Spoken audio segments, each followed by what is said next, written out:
Hi team! Today we're going to make some crackers and I have 4 different wonderful fueling crackers that you can try. So first we're going to make the roasted garlic mashed potato. You can make it with a sour cream mashed potato cracker. We're going to make the butter cheddar herb biscuit cracker, and then we're going to make the cheddar mac and cheese cracker. You could definitely do the pesto cracker, or we're going to do as well the home style chicken noodle cracker. So these crackers are a nice way to mix it up a little bit so that you don't get bored with your fuelings. I've had a lot of people say they're not too crazy about the cheddar mac and cheese, or maybe they don't like the way that the mashed potatoes cook, so this is something new to try. You don't have to add any additional condiments, so you're not wasting any of your condiments on the fuelings, and the cracker is definitely super easy to make and yummy. So first we're going to start with the roasted garlic mashed potato cracker.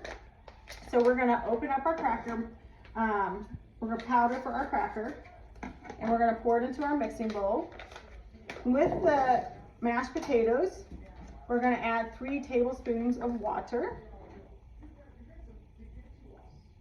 to the mashed potato. And then we just want to mix it really well so that everything is well incorporated.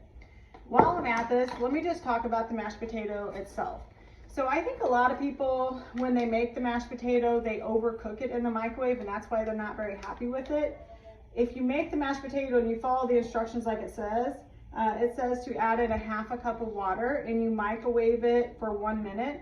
I would recommend just putting in your half a cup of water, mixing it really well, and microwaving it only for 30 seconds.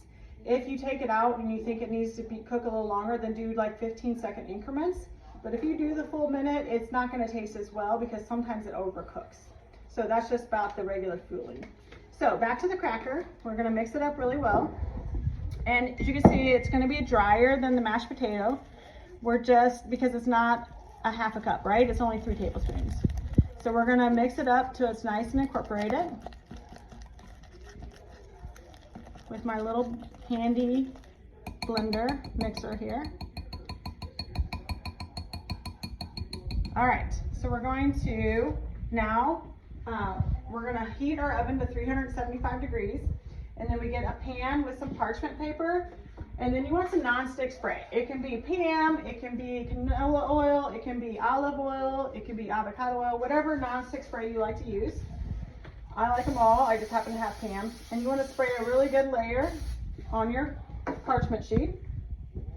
Then you're going to spread out your mashed potato. And as you can see, it is a very thick batter, right? So you want to get all that goodness out. Because you know, like most people, we don't want to waste any of our fueling. So we want to get all of that. So now we want to spread this out thinly. Well, you might be wondering how we're going to do that, right?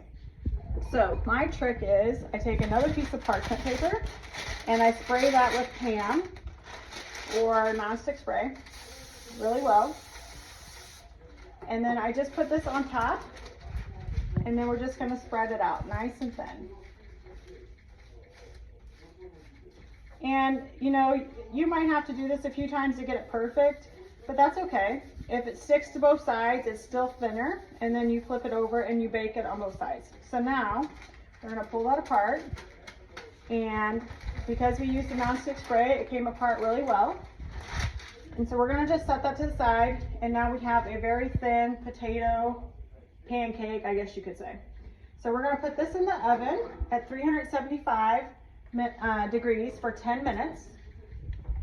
And then at the 10-minute mark, we're going to take it out, check it, we're going to flip it over, and we might cut it with our pizza cutter depending on how it looks. And then we're going to bake it for a little bit longer just to make it crispy. All right, we'll see you in just a few minutes. Okay guys, so it has been about 10 minutes of our mashed potato cracker baking at 375 degrees. So we're going to check on it and flip it over. Okay, looking really good. Kind of starting to get crispy and brown around the edges. So without burning yourself, you're just going to grab the parchment paper and you can just flip it over at this point. And if you look at the other side, it's cooked perfectly nice and brown. It is still a little bit doughy, so what we're going to do is cut it up into crackers and spread it out a little bit and just let it crisp up another 5 minutes in the microwave or in the oven. So we're just going to grab a pizza cutter, and without burning my hands, I'm going to just cut this into little strips. It's nice if you have a non-stick pizza pan or baking pan to do this on, but you know, we used the Pam and the non-stick spray, and that is sufficient to help this cracker from sticking any further. The great thing about making it this way is you're not using up any of your condiments, but yet you're making the mashed potato a little bit differently. You could eat this cracker when it's done as a crouton on maybe a little bit of your lean and green if you wanted to split some of your green off. You could just eat it as a cracker. I mean, I like to just have something crispy to chew on every now and then. So you just want to cut them up, you know, into little pieces and kind of spread them out a little bit so that they bake and crisp up a little bit more. It's okay if the edges get a little brown. Actually, that part tastes pretty yummy. So if you like a little browned crouton or cracker, you might actually want it to cook a little longer than 5 minutes after this. All right, so now we have them all cut up, and I'm just going to spread them out just a little bit and put them back in for 5 minutes.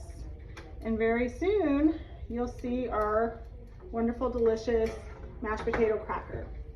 Put this back in, and to be continued. All right, so it has been an additional 8 minutes baking our cracker. So we put it in initially for 10 minutes at 375 degrees. Then we took it out, we flipped it over, cut it up in little squares, and now we baked it for an additional 8 minutes. We're gonna get it out, and you can see our cracker. It looks so yummy. So these are not burnt, these are just a little bit golden. Honestly, I like the variety. These are a little bit less golden brown, but they're still pretty good. So you can see it's nice and baked on the side. If it's not crispy enough, just take off the ones that are crispy and bake it back in if you want it even crispier. But this is a fabulous way to try making a cracker that's on plan. What to do with the cracker? You can eat it just like it is. I mean, it tastes pretty amazing. It is pretty hot. I'm gonna eat it anyways. It's still good. You know, it's got lots of flavor from the garlic. It's a wonderful cracker. If you want to add a condiment to it, you don't have to, because this is one fueling. You can have 2 tablespoons of your favorite salsa, or maybe a wedge of Laughing Cow cheese. And you would have to count the condiment as your 3 condiments per day, so one of your condiments you've taken, but you definitely can do that. It's on plan. You're not cheating, you're not doing anything you're not supposed to, and this is a way to make a fueling a little bit different. So I said we're gonna make 4 videos. 4 crackers. The other cracker that we're gonna make like this is the Cheddar Herb Biscuit. So the Cheddar Herb Biscuit, you make exactly the same as the mashed potatoes. You add in, instead of 3 tablespoons of water, you only have to add in 1.5 tablespoons of water, because the mashed potatoes absorb a little bit more water, so you need 3 tablespoons. With the Cheddar Herb Biscuit, you pour it into your container, you add in 1.5 tablespoons of water, you mix it up just like we did the mashed potatoes, you put down your parchment and you spray it, spread it out, parchment, and then you bake it exact amount of time as we did for the mashed potato cracker. So again, 375 for 10 minutes. You take it out, flip it over, cut it up, and then you bake it an additional 5 to 8 minutes. I did 8 minutes because it turned out perfectly. So Cheddar Herb Biscuit or mashed potato, and both of them make great crackers. I encourage you to try this. How long do you store it? These would be good for today, definitely left out at room temperature. Because the fuelings are perfect for you, they're nutritionally perfect, they don't have a lot of preservatives or additives in it, their shelf life is a little bit less than your average cracker in the cabinet, right? So I would make them the day you're going to eat them. You could definitely put them in the refrigerator or freezer and eat them later. You might have to put them back in to toast them up a little bit. But I hope you try it and let us know how you like it.